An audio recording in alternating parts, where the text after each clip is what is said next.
안녕하세요. 저는 이제 40대에 들어선 여성입니다. 막상 이곳에 사연을 보내려고 하니 제 자신이 한 행동으로 많이 부끄럽네요. 이번 일이 있기 전까지는 세상 사는 법 모르는 가정주부로만 살았거든요. 물론 지금은 저도 일을 하면서 조금씩 배워가고 있지만요. 특히 오늘 이야기할 사건으로 제가 이렇게 살면 안 되겠다는 걸 뼈저리게 느끼게 되었어요. 물론 어쩔 수 없는 선택이었지만 항상 무슨 일이든 상대방을 너무 믿고 있으면 안 된다는 교훈을 얻게 된 사건입니다. 그러면 제가 그 일을 이야기해 보겠습니다. 저와 남편은 서로 집안의 권유로 하게 된 선으로 만난 사이입니다.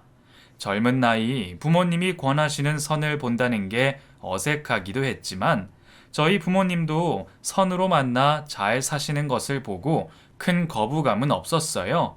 그래서 저도 좋은 사람이 나오길 기대하면서 그 자리를 나가게 되었죠. 제 바람과 같이 우선 남편의 외모부터 마음에 들었습니다. 아주 잘생긴 미남형 얼굴은 아니었지만 부드러운 인상을 가진 남편의 첫인상이 저에겐 더 마음에 들었어요. 첫 만남에서부터 저를 배려해주며 자상하게 대해주는 남편의 모습을 보곤 부모님 말씀을 따라 선을 보러 잘 나왔다고 생각하게 되었죠. 그 첫 만남을 이후로 저와 남편은 몇 번의 만남을 더 이어갔습니다.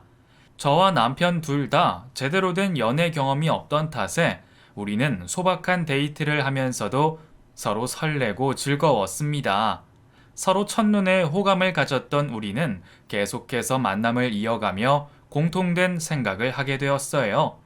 오래된 연인이 아닌데도 서로 같이 있는 시간을 무척이나 편안해 했거든요.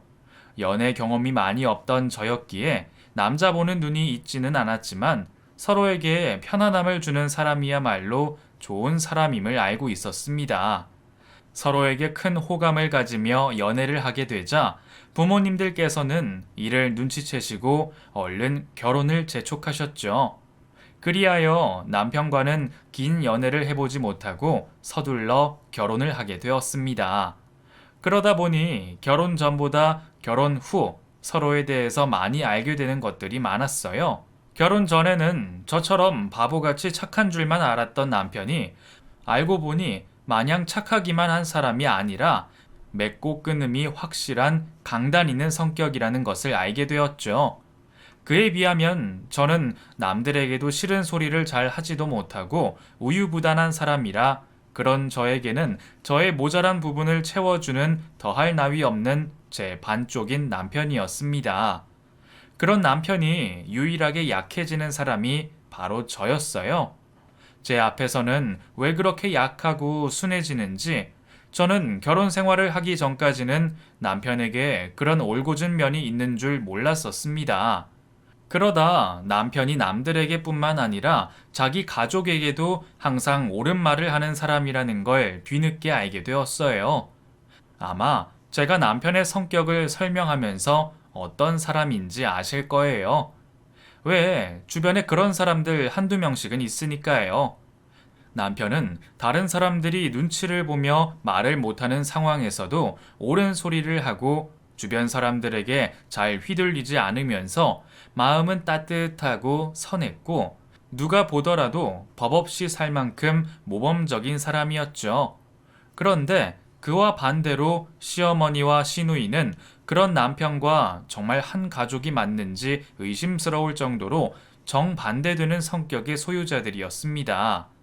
시어머니와 시누이는 마음속 심지가 없이 늘 주변 사람들과 상황에 쉽게 흔들렸고 자신들은 없고 남들은 가진 것들에 대해서 항상 부러워만 하고 질투하며 두 모녀 다 성인이라고 하기엔 너무 철이 없는 모습의 사람들이었어요.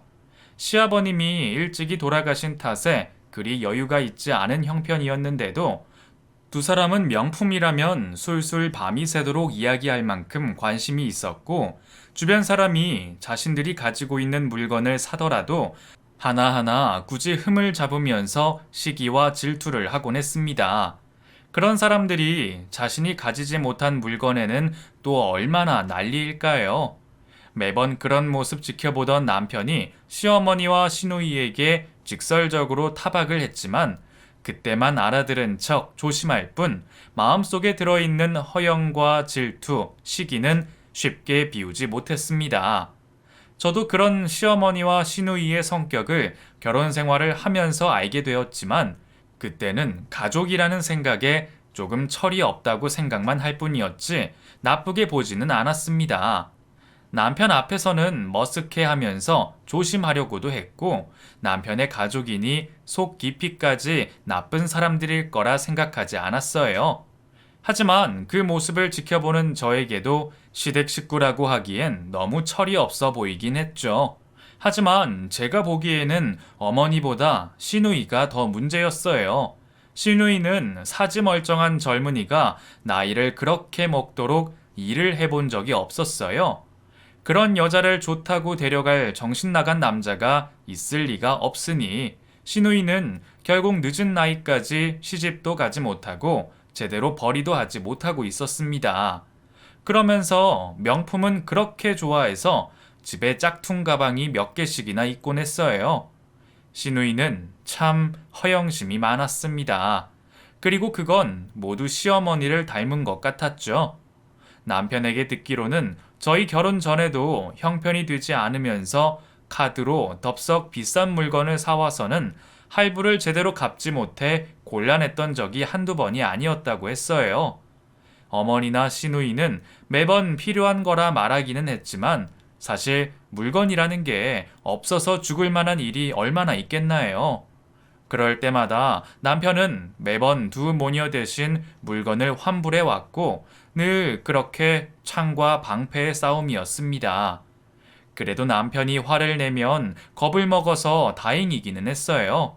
그러니 그동안 큰 문제가 없었던 거였지 두 사람이 남편마저 무서워하지 않았으면 아마 다들 빚만 잔뜩 지어 오갈 곳이 없는 신세가 되었을지 모릅니다. 그런데 앞에서 말한 것처럼 저는 남편과 달리 거절을 잘 못하고 우유부단한 성격이라 했잖아요. 그래서 그런지 두 사람은 제가 시집 온 후로 남편 몰래 제게 이런저런 부탁을 하곤 했습니다. 남편을 쫄라 멀쩡한 가전제품을 바꿔달라고 한다거나 아니면 제 명의로 카드를 만들어 달라거나 심지어는 카드 대출을 받아달라고 하기도 했습니다. 저 혼자였으면 아마 우물쭈물하며 그 부탁들을 다 들어줬을지도 모르겠어요. 하지만 제 뒤에는 남편이 있었고 그때마다 눈치 빠른 남편이 두 사람을 제게서 차단하여 그런 문제가 생기지 않도록 도와주었습니다. 남편은 그럴 때마다 매번 가족 부탁이라고 다 들어주는 게 아니라며 거절할 때는 확실히 거절해야 한다 말했지만 저는 왠지 그게 참 어렵기만 했어요. 다른 사람도 아니고 가족의 부탁인데 말이에요. 그래도 저는 남편 덕분에 시어머니와 시누이에게 별다른 피해를 입지 않을 수 있었고 남편은 제게 울타리와 같은 사람이었습니다. 그렇게 저의 울타리 같던 남편에게 믿을 수 없는 일이 벌어지고 말았습니다. 남편이 교통사고로 크게 다치고 말았던 거죠. 예측할 수 없었던 그날의 사고로 저와 아들은 나락으로 떨어지게 되었습니다. 아내인 저도 큰 충격에 놀라 아무런 행동을 할 수 없을 정도였지만 아직은 어린 아들을 위해 제가 정신을 차린 척이라도 해야 했어요. 교통사고로 머리를 다쳐 의식을 잃은 남편은 수술 끝에도 의식을 회복하지 못했습니다. 처음에는 살려만 달라 애원하던 저도 다행히 목숨은 건졌지만 의식을 회복하지 못하고 있는 남편을 보자 의료진 분들에게 남편을 깨워달라며 애원을 하고 있었어요. 선생님, 저희 남편 왜 깨어나질 않아요? 수술은 잘 된 거 아닌가요? 수술은 잘 됐고 그 수술 전 설명과 같이 그 외상은 크게 다치지 않아서 큰 문제는 없었지만요. 그 사고 당시 뇌 충격이 워낙 컸기 때문에 그 의식이 돌아올지 언제 돌아올지 그것까지는 저희가 장담할 수 없습니다. 죄송합니다. 안타까워하며 제게 말을 전하는 의사 선생님의 얘기를 듣게 된 저는 절망할 수밖에 없었습니다. 사람 욕심이라는 게 이렇게 큰 건지 목숨만이라도 붙어 있으면 바랄 게 없겠다던 제가 이제는 남편이 깨어나기만을 바라게 되었습니다. 하지만 제 바램과 달리 남편은 쉽게 자리를 털고 일어나지 못했어요. 마치 잠을 자고 있는 듯한 남편을 보면서 당장이라도 일어나 주길 바라게 되었죠. 분명 마음과 정신이 강한 남편이기에 시간이 좀 걸리더라도 깨어날 거라고 믿고 있었어요. 남편이 다시 일어날 때까지 제가 남편의 자리를 대신해 열심히 살아야 했습니다. 그렇게 평생 가정주부로 지냈던 저는 남편의 사고 이후 병실에 누워있는 남편의 병원비와 생활비를 벌기 위해서 일을 나가야 했습니다. 하지만 일자리를 얻는 것은 제 생각만큼 쉽지가 않았어요. 내세울 만한 경력이라곤 하나 없는 가정주부를 써준다는 곳은 전부 다 단순 노동이나 부업 같은 적은 수입의 일들 뿐이었고, 남편의 수입을 제외하면 다른 여타 수입이 없던 상황에 저 혼자 남편의 병원비와 아들과의 생활비까지 충당하기가 쉽지 않아 보였습니다. 당장 생활비야 어떻게든 해볼 수 있었지만 간병비와 함께 입원비까지 큰 돈이 들어가는 남편의 병원비가 가장 큰 문제였어요. 살아있는 사람들이야 하루 이틀 굶어도 살겠지만 의식이 없는 남편의 병원비가 밀린다면 그것은 정말 생사가 달린 문제였기에 상상도 하기 싫었습니다. 그래서 저는 다른 것은 몰라도 남편의 병원비만은 제가 꼭 해결해야겠다고 생각했어요. 아침부터 늦은 저녁까지 시간을 쪼개가며 일을 하고는 있었지만 매달 들어가는 큰 돈에 제가 혼자 일을 한다 해서 쉽게 채워지지 않았습니다. 분명 저는 정신없이 하루를 살고 있는데 막상 통장에 찍혀 있는 금액은 항상 남편의 병원비로는 부족한 금액이었어요. 그런 상황에 어디 도움이라도 구할 수 있으면 좋으련만 형편이 어려워진 친정 부모님에게도 기댈 수가 없었고, 넉넉한 형편에 주변 사람이 없던 저는 막다른 길에 다다른 사람처럼 막막한 심정이었습니다. 그때 다른 사람도 아닌 시어머니께서 제게 도움의 손길을 내밀어 주셨어요. 사실 저도 시어머니의 사정을 뻔히 알고 있어 도움을 받을 생각을 하지도 않았는데 시어머니께서 먼저 방법이 하나 있겠다며 제게 설명을 해주셨어요. 미연아, 너 요즘 병원비 때문에 걱정이 많지? 일은 좀 할만하니? 한다고 하는데 병원비 채우기에는 너무 버겁네요.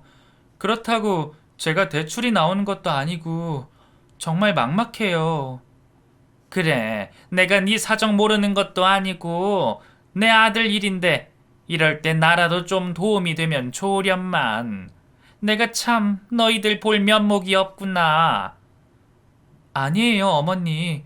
어머니도 힘드신 사정 저도 잘 알고 있는데요. 그래도 내가 어떻게 아들이 그러는 걸 두고 보고만 있겠니? 그래서 내가 너한테 조금이나마 도움이 좀 될까 하는데 말이야. 지연이가 늦은 나이에 결혼을 하잖니. 그 어렵게 하는 결혼인 만큼 내가 얼마나 신경 쓰는지 너도 알지? 근데 지연이가 신혼집 전셋값이 필요한데 우리가 돈이 묶여 있어서 말이야. 그래서 네가 그 돈만 좀 해결해 주면 내가 너를 도울 수 있을 것 같은데. 네? 제가 지금 돈이 없어서 걱정인데 어떻게 아가씨 전세금을 도와요? 무슨 말씀이신지 이해가 잘 안 되는데요. 아니, 급한 불만 좀 끄자 이거지. 우리가 너한테 돈을 빌리고 너한테 매달 병원비를 이자처럼 주마. 그리고 어차피 그 전세금은 다시 돌려받을 거니까 어디 가는 돈도 아니고 너는 매달 병원비 받고 나중에 원금까지 돌려받으면 서로 좋은 거 아니니? 집 팔면 그 정도 돈은 문제 없고 너희는 우리 집 들어와서 살면 되니까 뭐 좀 좁긴 해도 힘든 상황에 가족들끼리 뭉쳐 있으면 좋지 않겠니? 어머니의 제안은 저희 가족의 전 재산인 집을 팔아 시누이의 전세금을 해주고 그 대신 제게 이자를 대신하여 매달 남편의 병원비에 보탤 돈을 주겠다고 하셨습니다. 시어머니 말씀만 들어보면 제게는 손에 없는 좋은 제안이었어요. 전세금으로 들어가는 돈이면 나중에 돌려받을 수 있는 거였고, 이자 대신에 받는 돈과 제가 일한 돈이라면 병원비에 대한 고민도 없어지는 거니까요. 결국 당장 병원비가 급했던 저는 2번 고민하지 않고 시어머니의 그 제안을 받아들이게 되었습니다. 그래서 살던 집을 팔아 전 재산을 건네고 저와 제 아들은 시댁에 들어가 살기 시작했습니다. 당장 남편의 생사가 걸린 상황에 제가 달리 무슨 방법이 있었을지 모르겠어요. 시댁에 살려니 남의 집 같아 불편하기는 했지만 몸은 불편해도 병원비 걱정을 덜어 마음만은 편했습니다. 그때 제가 걱정할 일은 오로지 제 남편뿐이었기에 제가 얼마나 고생을 하던지 그건 별로 중요하지 않았어요. 하지만 제게 굳게 약속했던 말과 달리 시어머니는 첫 딸을 제외한 나머지 돈을 제게 주지 않았습니다. 어머니, 이번 달 약속하신 돈이 안 들어왔던데 혹시 까먹으셨어요? 응? 병원비? 아, 그 내일 넣어주마. 내일. 하지만 내일, 모레, 그 다음 날에도 시어머니는 약속한 돈을 주지 않으셨습니다.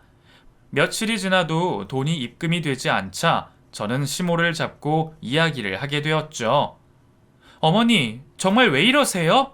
제가 몇 번이나 말씀드려요. 어서 돈 넣어주세요. 아니, 내가 통장이 잘못돼서 시간이 좀 걸린다고 하네. 네? 그게 말이 된다고 생각하세요? 그럼 저랑 같이 은행에 가요. 거기서 직접 돈 인출하시면 되잖아요. 아니, 내가 몸도 안 좋고. 어머니, 그 돈 어머니 아들 기현 씨 병원비 낼 돈이에요. 도대체 왜 이러시는 거예요? 아니, 내가 설마 내 아들 병원비 주기 싫어서 이럴까? 나도 너한테 설명할 수는 없지만 나름의 문제가 생겨서 못 넣어준 거다. 그리고 너는 아침부터 밤늦게까지 일을 하면서 겨우 그 돈도 못 벌어? 사람 일이 어떻게 될지 모르는데 우리한테 받은 돈은 비상금이다 치고 우선은 네가 알아서 잘 벌고 있어야지. 네 남편 병원비는 네가 알아서 벌고 있어야 할 것 아니야. 어머니, 먼저 저한테 돈 주시겠다고 제의하신 분은 어머님이잖아요. 그런데 갑자기 이러시면 제가 어떡해요? 아니, 그러게 내가 설마 내 아들 병원비 주기 싫어서 이렇게 하겠니? 너는 왜 자꾸 너 힘든 얘기만 하는 거니? 아유, 모르겠다. 돈 필요하면 벌어다 쓰던가. 너 알아서 해라. 제가 돈을 드리자마자 달라진 시어머니 태도에 저는 너무 당황스러웠습니다. 갑자기 왜 모른 척을 하시는 건지 저도 알 수가 없었죠. 하지만 얼마 뒤 저는 시모와 신우의 전화통화 내용을 듣고 제가 속았다는 것을 알게 되었습니다. 엄마, 근데 계속 이렇게 모르는 척 해도 돼? 새언니가 끝까지 가만히 있을까? 예, 지까짓게 가만히 안 있으면 뭘 어쩔 건데. 내가 돈 없다는데 뭐 나를 어떻게 하기라도 하겠어? 어차피 돈 없다 그러면 끝이야. 지가 무슨 수가 있겠냐고. 계속 이렇게 버티다가 입 다물면 그만이야. 어차피 기현이도 지금 의식 없이 누워있는데 걔 혼자 무슨 수가 있다고. 그러니까 너도 괜히 말 꺼내지 말고 그냥 조용히 입 닫고 있어. 그래도 오빠한테 좀 미안하다. 그거 오빠 병원비라며. 지금 너나 내가 다른 사람 걱정할 때니? 당장 내 코가 석자인데 자식이고 며느리고 눈에 들어와? 우리 운명은 모두 네 결혼에 달려있는 거야. 이거 엎어지면 우리 둘 다 아주 끝장이니까 너도 정신 똑바로 차리고 잘해. 알겠어? 당연하지. 나야말로 잘할 거야. 교수 사모 되는 게 어디 쉬운 일이겠어? 나는 지금 아주 철저하게 잘하고 있다고. 그러니까 엄마는 내 걱정 말고 혹시라도 새언니 난리 안 치게 조심 좀 해. 저는 돈만 가져간 채 입을 닦는 두 사람의 탐욕스러운 모습을 듣게 되었습니다. 그 일을 듣고 저도 바보같이 가만히 있지 않았습니다. 당장 돈을 돌려달라 난리를 부렸죠. 어머니, 저 두 분 하시는 얘기 다 들었어요. 저만 가만히 있으면 된다고요? 저한테 돈 빌려 가셔놓고 입 닦을 생각이셨어요? 다른 사람도 아니고 어머니가 어떻게 그러실 수가 있어요? 아무리 아가씨 결혼이 중요하다 해도 아드님이 저렇게 누워있잖아요. 병원비 끊기면 어떻게 될 거라 생각하시는 거예요? 저 혼자 병원비 충당하기 너무 힘들어요. 근데 뻔히 다 아시면서 어떻게 이럴 수가 있으세요? 아니, 나도 주기 싫어서 안 준다니? 나도 주고 싶어. 나도 내 아들 걱정돼. 근데 그래서 지금 걔가 옆에라도 있니? 당장 산 사람들은 어떻게든 살아야 할 것 아니냐? 너야말로 어쩜 그렇게 이기적으로 네 생각만 하니? 내가 돈 안 준다고 했니? 생기면 준다고 하잖아. 생기면. 이게 다 우리 식구를 위해서 하는 거다. 그렇다고 기현이가 당장 돈 없어서 죽는 것도 아니잖니. 돈이야 네가 더 고생해서 벌면 되지. 나 같으면 이렇게 가족한테 윽박 지르고 따져 묻고 있을 시간에 어디 일이라도 하나 더 구해서 돈 벌 생각하겠다. 어차피 나도 주고 싶어도 못 주니까 병원비 걱정되거든. 네가 일을 더 해라. 그리고 돈 나오면 내가 너 어련히 안 주겠니? 시몬은 돈을 달라 따져 묻는 제게 오히려 적반하장으로 나왔습니다. 빌려갈 땐 아쉬운 소리하고 제게 철석같이 믿음을 주더니 가져간 뒤로는 배째라는 식으로 어떻게든 돈을 주겠다며 거짓말을 하고 있었죠. 다른 사람도 아니고 자기 아들, 자기 오빠 일인데다가 다른 일도 아니고 병원비를 가지고 그럴 수가 있는 건지 저는 그 두 사람이 정말 사람 같아 보이지 않았어요. 어떻게든 결혼하고 싶어서 남의 돈으로 전셋값 마련하느라 남의 전 재산 강탈해간 금수만도 못한 시모와 신우였네요. 저는 너무 억울해서 당장 돈을 돌려받고 싶고 시모와 시누이가 원망스러웠지만 그렇다고 당장 어디 갈 곳도 없고 나가서 월세 내며 살 여력이 없었기에 결국 시모 집에서 생활하며 언젠가는 돈을 주겠다는 그 거짓말을 신랄 같은 희망으로 믿어보기로 했습니다. 하지만 역시 모두 거짓말이었는지 언제까지 주겠다던 두 모녀는 차일피일 미루기만 했습니다. 마지막까지 조금이나마 믿어보려 했던 제가 바보였어요. 처음부터 그 새까만 속을 가진 시모와 시누이를 믿는 게 아니었는데 순진하게 두 모녀의 말에 깜빡 속아 넘어간 제가 너무 바보같이 느껴졌습니다. 제 손으로 남편이 힘들게 모아온 전 재산을 허무하게 넘겨버렸다고 생각하니 어디 부끄러워서 남들에게 차마 이야기하지도 못했어요. 거기다 힘든 시기에 가장 힘이 되어 주어야 하는 가족 사이에 당한 일이라 그 비참한 심정에 더더욱 말을 할 수가 없었습니다. 누구에게도 말을 못하고 소가리를 하고 있던 저는 하는 수 없이 병실에 누워있는 남편을 유일한 창구 삼아 제 한탄을 하게 되었습니다. 남편이 정말 듣지는 못하겠지만 남편이 듣고 있다 생각하며 시모와 시누이에게 당한 억울한 일을 이야기를 하다 보니 저도 모르게 눈에서 눈물이 나왔습니다. 여보, 내가 그동안 너무 당신한테 의지만 하고 살았나 봐요. 바보처럼 두 사람한테 속아서 누워있는 당신 병원비나 걱정해야 하다니. 나 왜 이렇게 바보 같죠? 그 돈이 어떤 돈인데, 당신이 얼마나 노력해서 모아온 재산인데 내가 속아서 다 잃게 생겼어요. 정말 미안해요, 여보. 그렇게 한참을 제 감정에 빠져 남편의 손을 꽉 잡고 울고 있을 때 어디서 남편의 목소리가 들려오는 듯 했어요. 익숙한 목소리에 깜짝 놀라 눈물 콧물이 범벅이 된 얼굴을 들어 남편을 봤더니 제 앞에는 이제 겨우 눈을 뜨고 있는 남편이 있었습니다. 여보, 정신이 들어요? 나예요, 나. 당신 아내 미연이요. 어머, 어떡해. 여기요, 남편이 눈을 떴어요. 우리 남편이 정신이 들었다고요. 눈뜬 남편을 보고 놀란 제가 벌인 소동에 간호사들이 급히 와서 남편의 상태를 체크하게 되었고 의사 선생님을 호출하여 검사를 받게 되었습니다. 정말 남편 의식이 돌아왔다는 결과에 저는 너무 기뻐서 심장이 터질 것만 같았죠. 다행히 검사 결과 다른 곳에도 이상이 없었고 천천히 안정만 취하면 된다고 했습니다. 저는 그제서야 안도의 한숨을 내쉬게 되었습니다. 그리곤 검사를 받고 온 남편을 보자 반가운 모습에 한 걸음에 달려가 안겼어요. 나 당신이 정말 영영 못 일어나는 줄 알고 얼마나 무서웠는지 알아요? 정말 당신 없으면 어떻게 살아야 하나 눈앞이 깜깜했다고요. 이제 다시는 사고 나면 안 돼요? 나 혼자 두고 어디 가지 말란 말이에요. 당신 정말 많이 놀랐었구나. 그래, 알았어. 이제 당신 남편 절대로 혼자 어디 안 갈게. 근데 당신 내가 깨어났을 때 하고 있던 말이 도대체 무슨 말이야? 재산을 잃고 어머니랑 지연이한테 속다니. 아니, 당신이 잘못 들은 거예요. 두 분 다 당신 걱정을 한다는 소리였는데.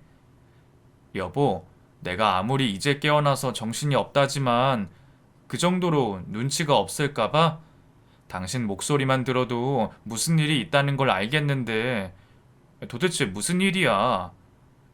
그게 알았어요. 말할게요. 근데 당신 의사 선생님 말처럼 이제 막 깨어났으니까 절대 흥분하지 말고 화가 나더라도 차분하게 듣겠다고 약속해줘요. 평소 눈치가 빠른 남편은 제 어색한 거짓말을 단번에 알아차리고 제가 울면서 넋두리한 것을 말해달라 했습니다. 이제 막 깨어난 남편이 충격이라도 받아서 혹시 또 잘못될까 숨기려고 하던 저도 결국 어쩔 수 없이 시모와 신우에게 제가 당한 일들을 모두 이야기하게 되었죠. 솔직히 저는 남편이 제가 바보짓을 했다고 화를 낼 줄 알았습니다. 그 돈이 어떤 돈인지 제가 가장 잘 알고 있었으니까요. 남편이 저에게 화를 내는 건 상관없었지만 그러다가 남편이 다시 몸이라도 안 좋아질까 싶어 눈치를 보며 겨우 이야기를 이어갔습니다. 저와 한 약속 때문인지 차분히 이야기만 듣던 남편은 제 이야기가 끝나자 말없이 저를 안아주었어요. 미안해요, 여보. 내가 부족해서 실수를 했어요. 당신 병원비가 당장 부담돼서 덜컥 어머님이랑 신우를 믿어버렸어. 당신 많이 화날 거 알아. 나는 왜 이렇게 바보 같은지. 그래도 이제 겨우 일어났으니까 화내더라도 회복하고 해요. 그때 나를 욕해요. 아니, 당신이 나를 평생 탓한다 해도 나 감내할게요. 내가 왜 당신을 탓해? 그깟 돈이 당신보다 중요할까봐? 당신이 말을 안 해도 그동안 나를 위해서 얼마나 고생했을지 내가 알고 있는데 거기다 나 다치고 병원비 마련하려고 당신이 얼마나 힘들었겠어. 나 그 마음 다 알아. 누구도 당신 탓할 사람 없으니까 이제는 혼자 넋두리 하지 말고 나한테 안겨서 그간 힘들었던 일, 서러웠던 일 다 풀어. 그동안 내가 옆에 있어주지 못해서 정말 미안해. 남편의 위로의 말에 그동안 겨우 버티고 있던 제 마음속 응어리들이 한꺼번에 쏟아져 나왔습니다. 그렇게 저는 남편에게 안겨 펑펑 울게 되었어요. 한참 저를 다독이던 남편이 저를 붙잡고 말을 꺼냈습니다. 당신 집에 들어가면 어머니랑 지연이한테 내가 깨어났다고 절대로 말하지 마. 앞으로 일은 내가 알아서 할 테니까 당신은 모른 척하고 있어. 의사 선생님 말씀으론 재활만 열심히 하면 움직이는데도 큰 문제 없다고 하니까 얼마 걸리지 않을 거야. 그러니까 그때까지는 희준이한테도 알리지 말고 당신이 조금만 더 고생해줘. 그리고 이제 내가 있으니까 당신도 일 좀 줄이고. 그동안은 절대로 어머니한테 말하면 안 돼. 알겠지? 남편의 결에 찬 얼굴을 보니 저는 알 수 있었습니다. 남편이 이번 일을 결코 대충 지나가지 않겠다는 것을 말이죠. 저는 그대로 남편 말을 믿고 따르기로 했어요. 그렇게 저는 남편이 깨어나게 된 걸 시모와 신우에게 알리지 않고 남편 말대로 일도 줄이고 짧은 일을 마치고 병원으로 가 남편이 재활하는 것을 도왔습니다. 남편은 저 대신 제대로 된 복수를 할 생각인지 하루빨리 몸을 회복하려 애를 썼어요.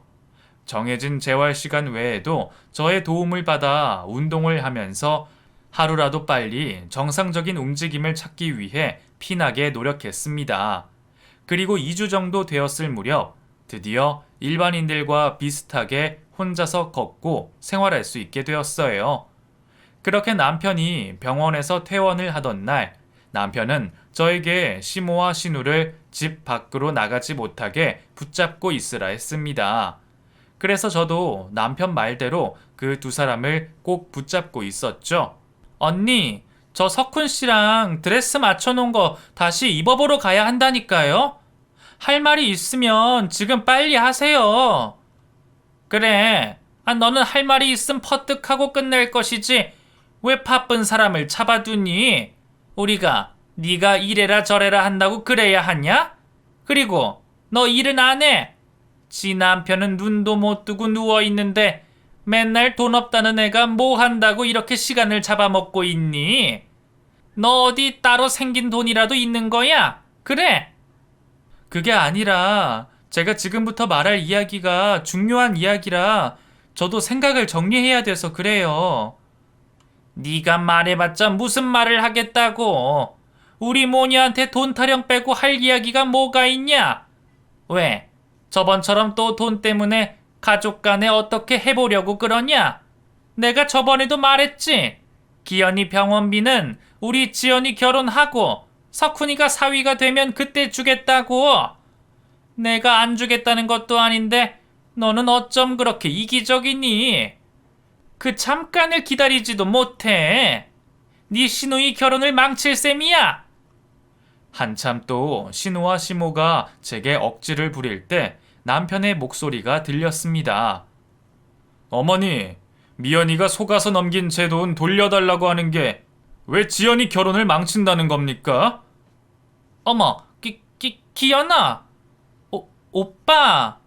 멀쩡히 현관을 넘어 집으로 들어오는 남편을 본 시모와 신우는 마치 못 볼 사람이라도 본 것처럼 얼굴이 사색이 되어 있었습니다. 뭘 그렇게 놀라세요? 죽다 살아난 아들이 반갑지도 않으세요? 지연아, 오빠가 안 반가워? 하긴 두 사람이 지금 제가 그리 반갑지가 않은 모양이겠네요.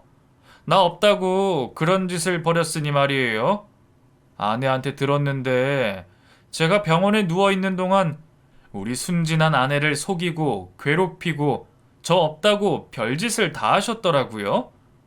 병원비 하려던 제 돈까지 강탈하고요. 아니 강탈이라니. 그게 아니라 무슨 오해가 있나 보다. 그게 그 지연이가 놓치기 아까운 남편감을 만나서 너네 도움을 받는다는 게 아니 내가 갑자기 돈 문제가 생겨서 말이야. 그래서 좀 빌린 건데 강탈은 아니지. 내가 부모가 돼서 네 병원비를 떼먹으려고 했을까봐. 나도 우리 며느리가 얼마나 고생하는지 아는데 아마 오늘 내일 중으로 돈 해결이 될 텐데 안 그러냐 지연아? 맞아 오빠. 곧이야 곧. 근데 정말 다행이다. 오빠 언제 깨어난 거야? 언니는 가족끼리 왜 말도 안 하고. 이럴 게 아니라 내가 밖에 가서 오빠 좋아하는 음식이라도 사와야겠다.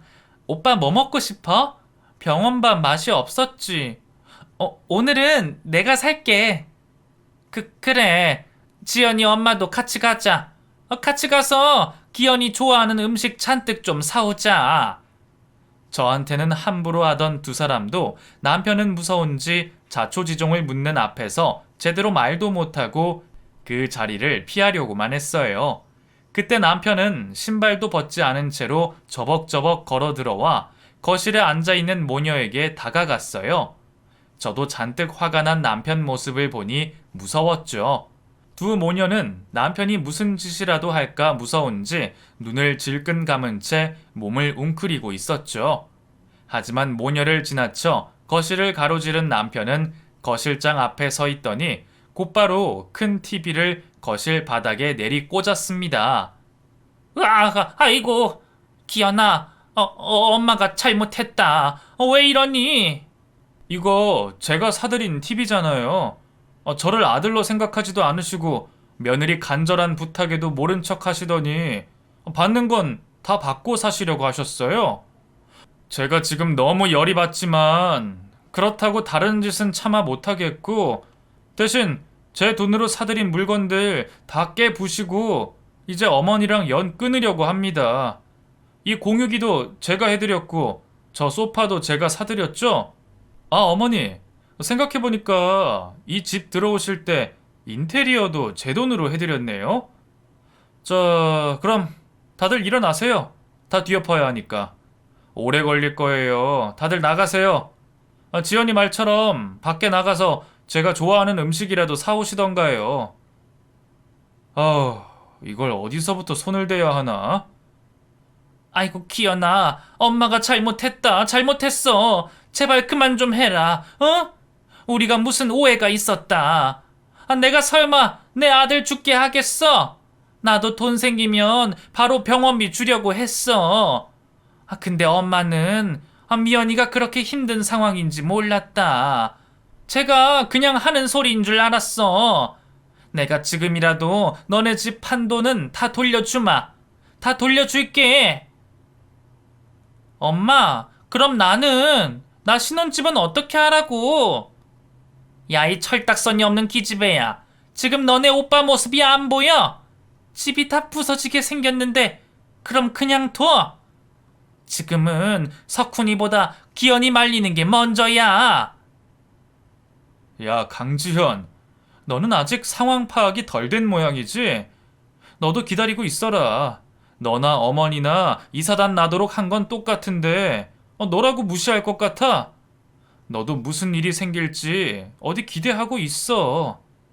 남편의 처음 보는 행동에 저도 너무 놀라 몸이 떨려왔지만 남편이 물건을 하나씩 부술 때마다 들려오는 두 모녀의 비명소리에 저도 모르게 웃음이 새어 나왔습니다. 왠지 제 속이 통쾌해지는 기분이었어요. 남편도 처음 TV를 내리꽂은 것을 제외하곤 행동만 크게 할 뿐 정작 제대로 때려 부수는 것은 없었지만 그게 충격이긴 했는지 그 모습을 제대로 쳐다보지도 못하고 무릎 꿇고 두 손을 빌던 시모는 결국 남편과 저에게 가져갔던 전 재산을 돌려주겠다고 그 자리에서 약속을 하게 되었습니다. 각서와 지장, 그리고 녹음까지 마치고 나자 남편이 벌인 소동이 겨우 끝나게 되었어요. 남편이 움직일 때마다 무서워서 소리를 내지르던 두 모녀는 긴장을 많이 한 건지 결국 탈진하여 바닥에 쓰러졌습니다. 제가 두 사람 때문에 속이 탔을 때 딱 그런 심정이었는데 두 사람도 조금이나마 느껴봤으면 했어요. 그런데도 남편은 아직 할 일이 남았는지 갑자기 차를 타고 어디론가 가려고 했어요. 저는 이제 막 퇴원한 남편이 걱정되어 차에 함께 올라타게 되었죠. 당신 어디 가려고 해요? 약속이랑 사과 받았으면 끝난 거 아니야? 아직 하나 더 남아 있어. 우리 일만 해결됐다고 손 놓고 있을 수 있나?